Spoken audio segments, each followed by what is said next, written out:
Il est toujours difficile pour un auteur de parler de son livre. Votre livre s'appelle Le Jour Opéra.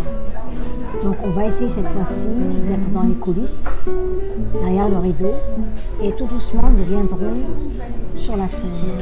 Ce Jour Opéra, c'est une fiction ou c'est une histoire vraie? Les deux. C'est-à-dire? C'est une histoire vraie et c'est une fiction dans sa mise en forme. Une histoire vraie n'aurait d'intérêt pour moi, n'a d'intérêt pour moi que si elle est mise en forme. Ce n'est pas l'histoire de ma vie, mais il faut la rendre intéressante à tout le monde. Mes petites histoires à moi n'intéressent que moi et il faut arriver à atteindre un certain seuil, un certain degré d'universel. Pour moi, le mot opéra, c'est un drame lyrique. Est-ce que dans le Jour Opéra, on assiste quelque part à un drame? Toute vie est un drame, ce qui ne veut pas dire qu'on est constamment dans le tragique. C'est à la fois la comédie et le drame qui sont mêlés. Je crois que tout le monde connaît ça, personne n'a une vie lisse, une ligne directe, où tout est très bien ou tout est très mal. Mon ambition est justement d'arriver à traduire les deux à la fois. Si vous deviez interviewer Alain Warraud sur ce livre, quelle question lui poserez-vous? Oula, ça c'est une question difficile. Mais c'est difficile à répondre parce que moi je vais me positionner sur le plan de l'écriture. Peut-être c'est mieux aussi, parce que quelque part vous nous donnez les clés de lisibilité de votre livre. Oui, mais alors l'écriture c'est la question pour celui qui écrit, c'est au-delà de l'idée, même plus que l'idée, c'est comment le dire, comment l'écrire. Et c'est la mise en forme de ce qui est dit. Vous avez choisi comme mise en forme une promenade? Oui, on peut dire ça comme ça. J'ai choisi comme mise en forme une mise en forme inhabituelle pour un recueil de poésie traditionnelle, oui. C'est-à-dire que c'est un fil continu en fin de compte. C'est-à-dire que le livre se lit du début jusqu'à la fin, même s'il se découpe en 5 actes, effectivement, oui. Et qu'à l'intérieur de ces 5 actes, il y a une écriture en poème, plus ou moins traditionnelle. Mais c'est un fil continu de lecture et un fil continu d'action, comme si c'était une pièce de théâtre, un opéra tout simplement.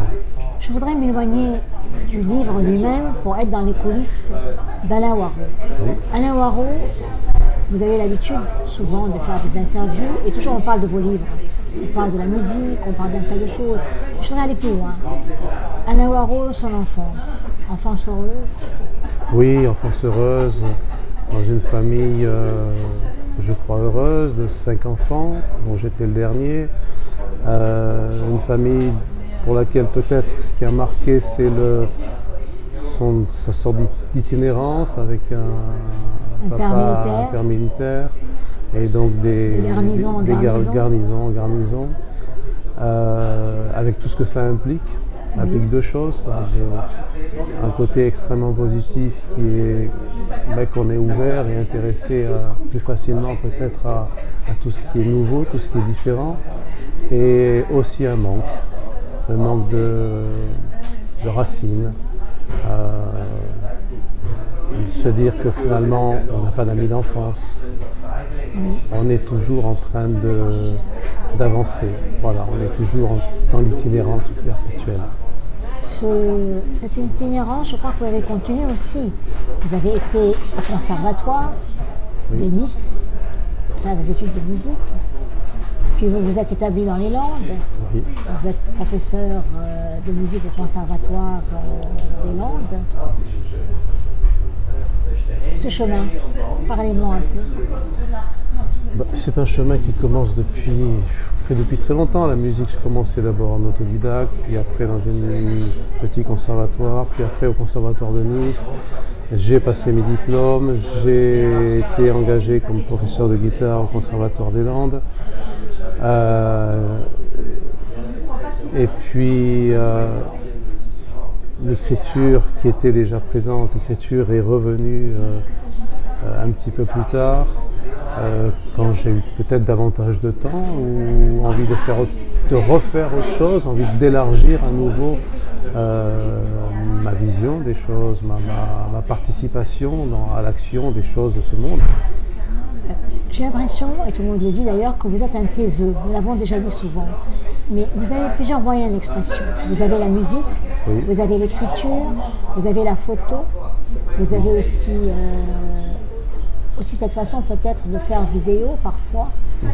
On a l'impression que vous mettez beaucoup de... Il y a du talent, mais en même temps vous mettez beaucoup vous êtes dur vis-à-vis de vous-même quand vous faites des vidéos, parce que votre vidéo est un spectacle.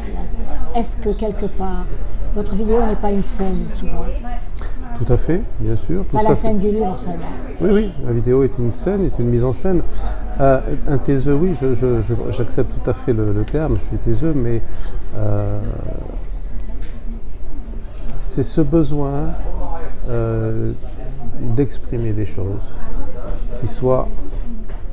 qui viendront toujours de moi, effectivement, mais qui puissent être intéressantes pour tout le monde. Et je suis très difficile avec moi-même là-dessus. Donc c'est pour ça que je dois toujours passer par l'entremise de la mise en forme, que ce soit la mise en forme du texte dans l'écriture poétique, que ce soit la mise en forme musicale, que ce soit la mise en forme de la vidéo. J'ai besoin que ce qui est dit ait une portée, c'est peut-être prétentieux, mais ait une portée pour tout le monde, puisse atteindre tout le monde. Si je parle de moi, que je parle de mon sort, qu'il soit bien ou pas bien, c'est très limité, ça ne m'intéresse que mes propres amis, ma famille peut-être, et encore. Pour un taiseux, 5 recueils entre 2016 et 2019. Est-ce que c'était en vous déjà, bien sûr? Dans quelle terre lointaine ont commencé ces livres, ces recueils? Parce que ce n'est pas nouveau. On n'écrit pas comme ça spontanément. Non, bien sûr, mais un taiseux, c'est celui qui choisit ce qu'il va dire. C'est pas quelqu'un qui se tait. Bien sûr, alors, terre lointaine, bien sûr, c'est toujours il n'y a pas de naissance spontanée. Donc on est issu de tout un passé, de toute une culture, de tout un chemin. Et c'est ce chemin que l'on continue avec tous les bagages que l'on a, dont on se défait parfois, à juste titre, ou parfois on a tort, je ne sais pas. Mais effectivement, il y a tout un vécu qui est derrière et qui permet d'arriver à exprimer quelque chose. Quand on écrit un livre, il y a une sorte de duo, quelque chose où on est un peu en huis clos avec son livre, les personnages sont lui ou bien avec soi-même tout simplement. Une fois que le livre est livré, je ne dirais pas à la foule, mais au lecteur, est-ce qu'il y a un sentiment d'abandon? Que le livre vous abandonne et vous abandonnez le livre? D'abandon, non. On sait que le livre va être lu sans doute de façon très différente et perçu de façon très différente que ce qu'on avait imaginé. C'est, je crois, tout à fait normal. Chacun va l'aborder et l'appréhender avec sa propre sensibilité. Et c'est justement, c'est l'intérêt de la chose. C'est-à-dire que le livre ne doit pas être quelque chose de fermé, mais au contraire, quelque chose d'ouvert. C'est une question ouverte, le livre. Ce n'est pas un point de finitude. Quelles sont les fêlures d'un auteur, d'un écrivain ou de n'importe quel artiste une fois que l'œuvre est livrée et qu'il attend? Alors, il n'attend pas, parce que s'il attend, il ne se passe rien. Oui. Donc, c'est peut-être, tout le monde ne le sait pas, mais il y a une démarche à faire, il faut démarcher le lecteur, il fallait d'abord démarcher l'éditeur, puis après démarcher le lecteur. Rien ne se fait tout seul, il faut arriver à apporter une visibilité au livre que l'on vient d'écrire, parce que la visibilité ne se fait pas toute seule. Il n'y a pas forcément de place automatique en vitrine de librairie. Et même quand il y a une place en vitrine de librairie, pour les plus connus, ce sont des places qui ne durent jamais très très longtemps. Un livre en chasse un autre très rapidement. C'est peut-être le drame actuel. C'est le drame actuel, effectivement. Les livres meurent très vite. Les livres meurent très très vite. Du moins en façade, en vitrine. Après, on peut espérer, et j'espère, et je crois que les livres ont en fait une seconde vie souterraine beaucoup plus riche et beaucoup plus intéressante. C'est pas parce qu'on ne voit plus les livres en devanture qu'ils ne sont plus lus, qu'ils ne sont plus vendus et qui n'intéressent plus personne. Dans la plupart de vos livres, on a l'impression que ce sont des promenades tranquilles ou pas, on a l'impression qu'il y a des histoires belles, amoureuses, des rendez-vous ou pas, mais en même temps il y a beaucoup de questions existentielles. Vous aviez commencé avec 4 saisons plus une. Le temps qui passe, le temps suspendu, le temps occupe une grande place dans vos écrits. Quel est votre rapport au temps? J'ai pas entendu la fin de la... Quel est votre rapport au temps? Ce sont des questions qui... ce sont toujours les mêmes questions de toute façon, hein, on n'invente rien. Depuis qu'on écrit, depuis qu'on fait de la musique, depuis qu'on fait du théâtre, de la photo, du film, on parle toujours des mêmes choses, mais de façon différente et avec une perception différente. Alors, quel est mon rapport au temps? Le temps ne me pose pas un problème en soi. Le temps, je n'ai pas peur du temps qui passe, je n'ai pas peur de cette fuite du temps, de l'approche. Le temps, nécessairement, ça évoque la mort, donc je n'ai pas peur de la mort, de tout ça. Ça rentre, on est dans un cycle. Et le rapport avec le temps, c'est comment on aménage ce cycle, comment on vit ce cycle à chaque moment différent de notre vie, à chaque phase différente. On a l'impression parfois que le temps est poignant chez vous, comme une sorte de certitude que l'instant que vous vivez, il est déjà consumé en quelque sorte. Oui, il est poignant pour tout le monde. On a tous ce point de nostalgie, bien évidemment. On s'y arrête plus ou moins. Moi, je ne m'y arrête pas. Je ne pense pas m'y arrêter. Et je pense plutôt que ces points de nostalgie permettent de construire ce qui va venir. Je n'ai pas un regard tourné vers le passé. On va revenir à votre livre, Le Jour Opéra. Pourquoi ce titre? J'aime bien jouer avec les mots. Donc évidemment, le jour opéra, il y a deux sens. C'est à la fois le jour opéra dans la mesure où on construit quelque chose qui ressemblerait à un opéra, dans la mesure où la vie finalement c'est un grand théâtre, c'est un opéra, où on est tour à tour spectateur, acteur, on passe de l'un à l'autre sans même s'en rendre compte. Et puis il y a le verbe opérer, tout simplement. C'est le jour qui opère, c'est-à-dire c'est comment le jour opère et permet de construire un chemin de vie. Quelle influence il a sur ce chemin de vie pour les personnages qui agissent dans le livre. Est-ce que le lecteur est un accompagnant ou un spectateur? Le lecteur est comme tout le monde, il est à la fois spectateur et à un moment donné il sera acteur. On est tous à passer de l'un à l'autre sans arrêt, toujours, sans même s'en rendre compte, sans le vouloir. Il est spectateur du livre, oui, parce qu'il le lit, mais à un moment donné il va être acteur parce qu'il va rentrer dedans. Et peut-être qu'un des personnages ne le sait pas, mais peut-être qu'il est fait partie. Il est personnage aussi du livre sans même le savoir, que ce soit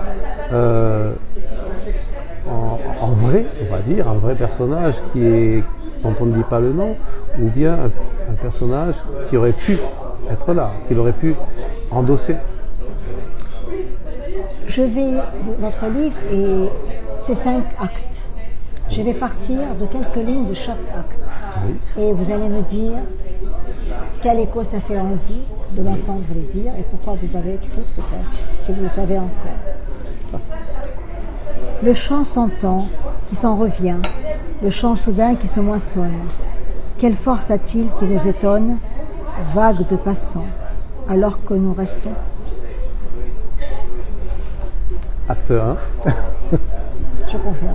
Voilà.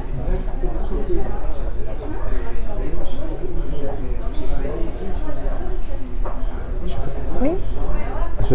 J'attendais une question sur ce non. Qu'est-ce qui résonne en vous? Cet acte 1 est un acte un petit peu complexe. On est vraiment, tout au long du livre, c'est les personnages, je vais dire deux personnages principaux. Il y a deux personnages en fin de compte dans ce livre. C'est le chemin de deux personnages. C'est une histoire d'amour? Ce livre est une histoire d'amour. C'est un chemin à deux? C'est un chemin qui se construit à deux, mais plus qu'à deux. Qu'est-ce qu'une histoire d'amour pour Alain Barraud? Une histoire de vie. C'est-à-dire? Une recherche inévitable, une recherche nécessaire. Une histoire d'amour, c'est la vie elle-même. Il n'y a pas de vie sans amour. À tous les niveaux. Et donc là, ces personnages sont confrontés au monde, et c'est le monde qui va extérieur, soi-disant extérieur, qui va à leur rencontre, et eux qui vont à leur rencontre, et comment de cette rencontre va se construire, ou aider à se construire ce chemin de vie, avec toutes les interrogations qu'il peut y avoir, les surprises, les belles interrogations, les interrogations plus tristes, plus dramatiques. Il y a ce qui va aider à construire, au contraire ce qui va gêner, ce qui voudrait empêcher cette construction-là.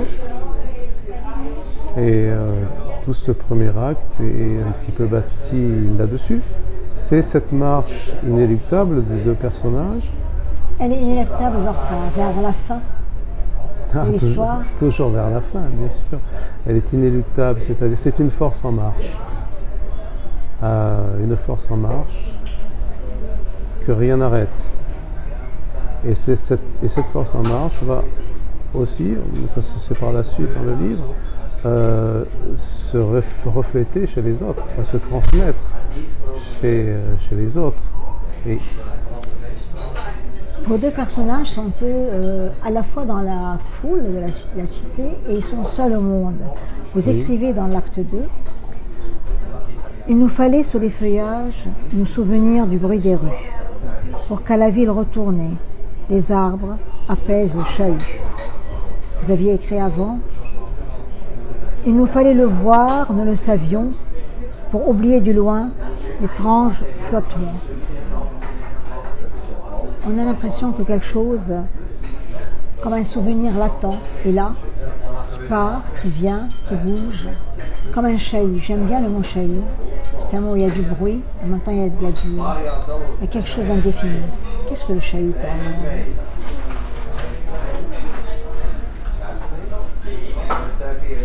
Le chahut, c'est très simple, c'est tout ce bruit qui nous entoure, qui entoure, et qui aurait tendance peut-être à étouffer nos propres voix, nos propres désirs. Voilà ce que serait peut-être le chahut. Le chahut des villes, bien sûr, mais pas uniquement le chahut des villes dans le sens des klaxons, des voitures, des bruits de la ville, mais de l'agitation de la ville, et d'une agitation qui est une agitation autre que celle des deux protagonistes de l'histoire. Est-ce qu'il y a un certain chahut de soi aussi? Quelque chose qui nous permet de, comme ça, comme un bourdonnement, de ne pas entendre, de ne pas s'entendre, pas spécialement dans le livre? Le chahut de soi, non. Non, je crois que de soi, il y a un silence d'où émergent des choses importantes. Et le chahut, justement, vient troubler ce silence et a tendance à étouffer ce qui est important. Je passe à l'acte 3 et vous écrivez: les notes disent et puis s'envolent et puis reviennent. Les notes disent un peu de pluie, un peu de vent, et puis des vagues à repousser le temps, des vagues à revenir, des vagues au sable des jours où je t'entends, malgré la pluie, malgré le vent. C'est un paragraphe plein d'éléments, les éléments de la nature, les éléments qui font barrage à la voix et des éléments où à nouveau on peut entendre. Pourquoi vous avez écrit ce paragraphe?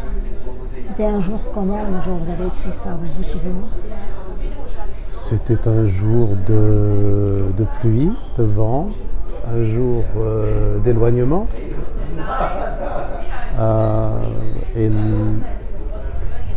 Et la musique, justement, permet, pour moi... Une nostalgie? Non, non, non. La musique permet de dire ce que les mots n'arrivent plus à exprimer. Et pour que les mots expriment quelque chose, il faut aussi qu'il y ait une personne en face pour répondre, donc, ou pour écouter. Et donc la musique est là pour pallier ce manque-là. Et cette musique ramène justement à ces vagues qui vont ramener sans doute vers la personne et qui vont ramener la vie sur un chemin plus heureux, un chemin où il n'y a plus d'éloignement et où on peut entendre, malgré la pluie, malgré le vent, on entend les mots de la personne qui est à côté. Souvent vous parlez de la musique, bien sûr c'est votre métier, bien sûr c'est votre vie, mais j'ai toujours l'impression que c'est votre fil d'or. C'est comme si la corde qui vous retient, qui vous meut, est cette corde musicale. Même votre écriture, vous l'avez dit plusieurs fois, est musicale. Vous entendez musicalement les mots. Oui. La musique, c'est fondamental. La musique, c'est fondamental, mais c'est fondamental effectivement depuis tout jeune. C'est d'autant plus fondamental que ça était quand même une bagarre assez forte pour y arriver. On ne va pas rentrer dans les détails. J'aimerais bien qu'on rentre dans les détails. Bah, c'est tout simplement des questions d'organisation familiale, des questions d'opportunité. Je ne suis pas... Comment on entre en musique dans une famille où il n'y a pas de musicien? Par hasard. Personnellement, ça a été le choc d'une écoute, une première écoute. Bon, ma mère écoutait un petit peu écoutait de la musique classique. Et j'étais tombé sur un disque de Beethoven sur lequel il y avait deux sonates, la sonate pathétique et la sonate au clair de lune. C'était un enregistrement d'Alfred Brendel. À l'époque, je ne savais pas qui était Alfred Brendel, bien sûr, ça ne m'intéressait pas, mais c'est cette musique-là qui m'avait impressionné. Et c'est à partir de là que ça a démarré, que ça m'a plus quitté. Vous avez une cantatrice que vous aimez beaucoup. Vous m'avez raconté en off que quand vous l'entendez, vous avez un peu quelque chose qui vous prend à la gorge. Je vous laisse dire le nom, je vous laisse dire le morceau. Je pense que vous faites allusion à Victoria de Los Angeles. Oui, tout à fait. Oui, et le morceau, c'est quand elle a enregistré la 5e Bachianas de Héctor Villalobos, sous la direction du compositeur lui-même. Oui. Oui, j'avoue que c'est un... Bon, déjà, Villalobos est le compositeur phare des guitaristes. C'est une musique d'une très grande richesse. C'est un compositeur qui a fait l'alliance entre la musique de son pays et la musique de Bach. Et justement, ces Bachianas sont l'exemple type de cette alliance. Et cette version-là, avec la voix de Victoria de Los Angeles, c'est celle qui me touche le plus, c'est celle qui me préfère le plus. Nous arrivons au 4e acte. Oui. Quand nous irons un peu plus loin, prenant chemin du même quai, le pas ému et familier, à vive allure, le temps jouera dedans. C'est beau, c'est émouvant, il y a quand même un quai. Il y a toujours des quais de gare, des quais de Seine. On a l'impression que le quai est comme une lisière, une bordure. On marche dessus, mais on peut tomber à côté. Oui, mais c'est toujours un lieu d'arrivée, c'est à la fois un lieu d'arrivée et un lieu de départ. Finalement, l'image, elle pourrait être là. Est-ce que le Jour Opéra est un lieu d'arrivée et de départ? C'est les deux à la fois. Parce que Alain Waro est fait d'arrivée et de départ, et de départ et d'arrivée. Oui, bien sûr. Bien sûr, il n'y a pas un point d'arrêt. Le point d'arrêt, il sera ultime, il sera plus tard. J'espère. Il sera inévitable point d'arrêt. Pour moi, il n'y a pas un moment où, non, ce sera arrêt de l'arbitre. Si vous deviez justement vous arrêter sur une image, dans ce livre, dans vous-même, quelle image vous est, je dirais, presque nécessaire, ou bien elle vous est difficile, mais elle revient souvent? Une image dans ce livre?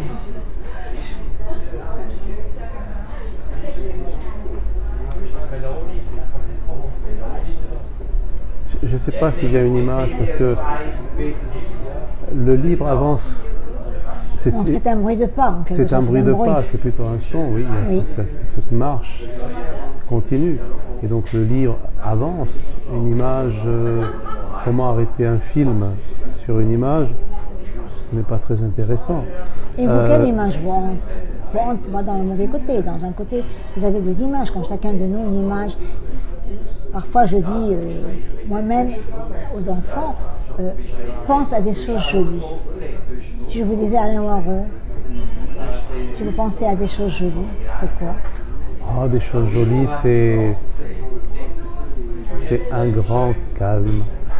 Oui. C'est la nature. Ce sont les bruits de la nature.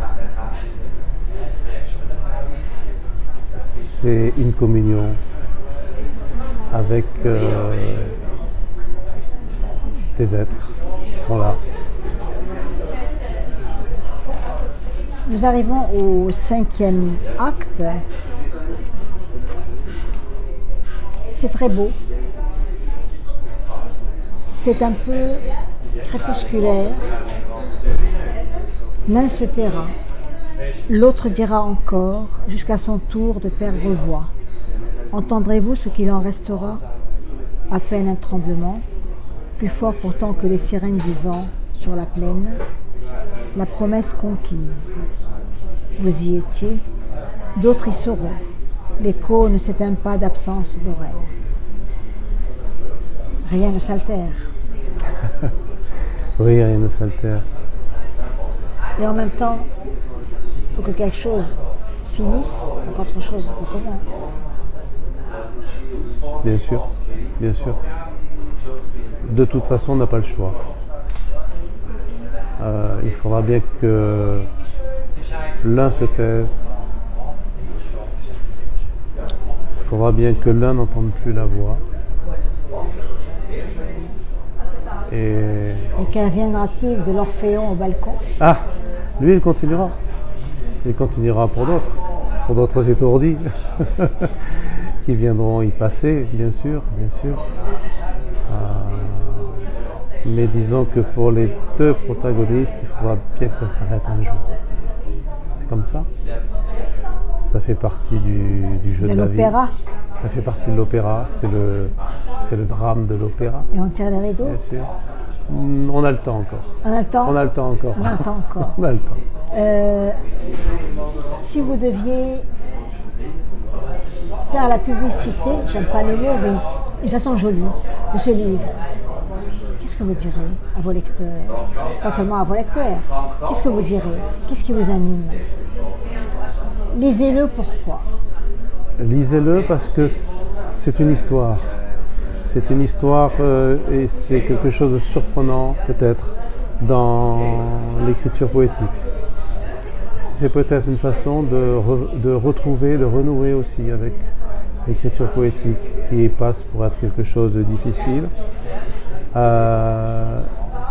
C'est un petit livre, je veux dire petit dans le sens où il n'est pas épais, mais il y a une raison à cela, c'est que l'écriture poétique étant une écriture nécessairement dense, on ne peut pas se permettre de la diluer, de l'étaler sur des pages et des pages pour pouvoir en conserver justement tout le côté percutant.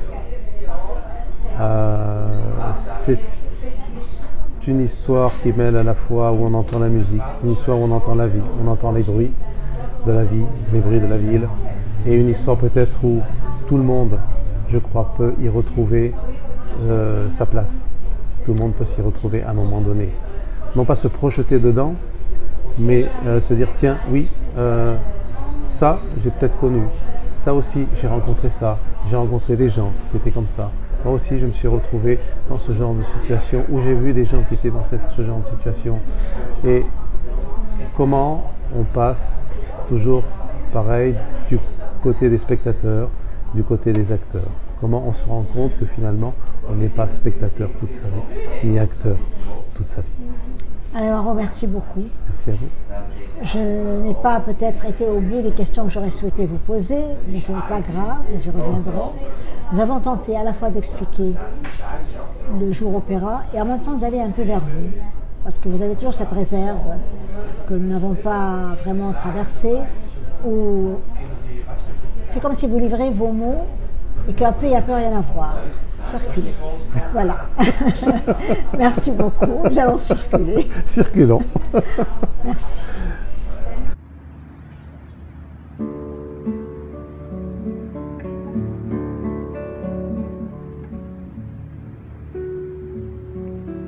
Au pavé gorgé de soleil, nous battons pavillon blanc. La bouche papillon d'ailes rouges laisse au vent le choix des mots, choix du silence ou la caresse sur l'eau. La Seine passe au long du quai, nous faisons date de l'été. Engorgée douce, de tes lèvres à ma bouche, un papillon renaît d'un âge oublié par des hivers trop précoces. Saison, saison, qu'avons-nous fait de tes chandails si mal taillés? Voyez la voile, voyez la vie, ils ont servi aux mariniers et vous voguez. Voilà saison seule, qui vaille encore d'être raison. Île Saint-Louis, comme on passait dessus, dessous les ponts, le vent soufflait l'accordéon en valse douce à nos oreilles. Venez danser de papillons. Venez, dansez papillons blancs, papillons rouges, n'attendez pas que le ciel bouge. Venez danser de toutes les langues du monde, mais du rire unique de toutes les gorges du monde. En gorge et douce, de tes lèvres à ma bouche, nous sommes connus en Amérique. Comme un voyage, un simple geste aux yeux qui croisent d'autres destins. Au pavé gorgé de soleil, nous poursuivons pavillon blanc. La bouche papillon qui laisse au vent deux ailes rouges porter les mots dans le silence. L'étranger passe au bord du quai et fera date des secrets. Nous sommes part de tout voyage, sans le savoir. Vous nous portez dans vos bagages.